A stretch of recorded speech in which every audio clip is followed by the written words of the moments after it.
Good morning mga kapuso. Magkahalong kaba at excitement ang nararamdaman ng Queen of Primetime na si Marian Rivera sa kanyang grand comeback.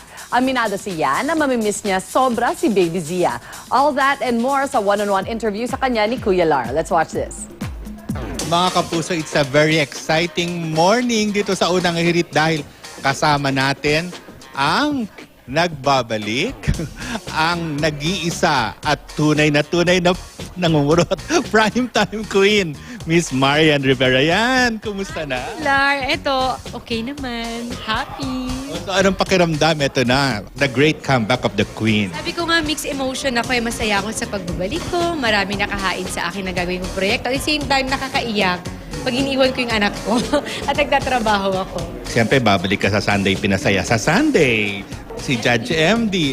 Tapos, meron ka palang bagong talk show. Ikaw pala si Inang Reyna sa Encantadia. So, anong pakiramdam na eto na, pagbalik mo, ayan na yung mga trabaho, pero limited ang oras? Oo, sabi ko kasi din, naglaking pasasalamat ko rin sa GMA. Siyempre sa management ko, Tito Lar, na kinukonsider na yung pagiging isang ina ko na ang priority ko pa rin yung anak ko. Kaya gagawin ko ang mga trabahong to, pero yung oras talaga limitado na parang half day lang yata ako palagi para at least maalagaan ko yung anak ko.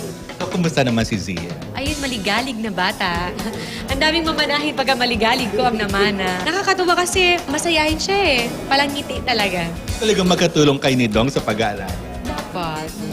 Hands-on talaga. Kaya ang hirap iwan, kaming dalawa ni Dong nagpapaligo. Ako lahat So walang yaya. Ngayon pag umalis ako, kundi mami ni Dong, si mama ang nag-aalaga. How would you describe yung experience mo of being a mother?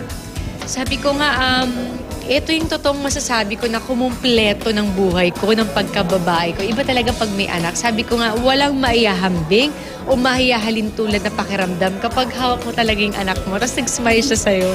Yung binyag, talagang you were able to keep it private and simple and at Para sa amin o para sa akin, ang binyag ay isa sa pinakamalagang okasyon para sa bata. Ito yung pasasalamat sa Panginoon. So gusto ko talagang intimate lang, mga close friends lang, at simpleng-simple lang talaga kasi hindi naman din showbiz yung anak ko. Yan, thank you very much. At sige na, alagaan mo na si Zia. Thank you! Thank you. Babu na.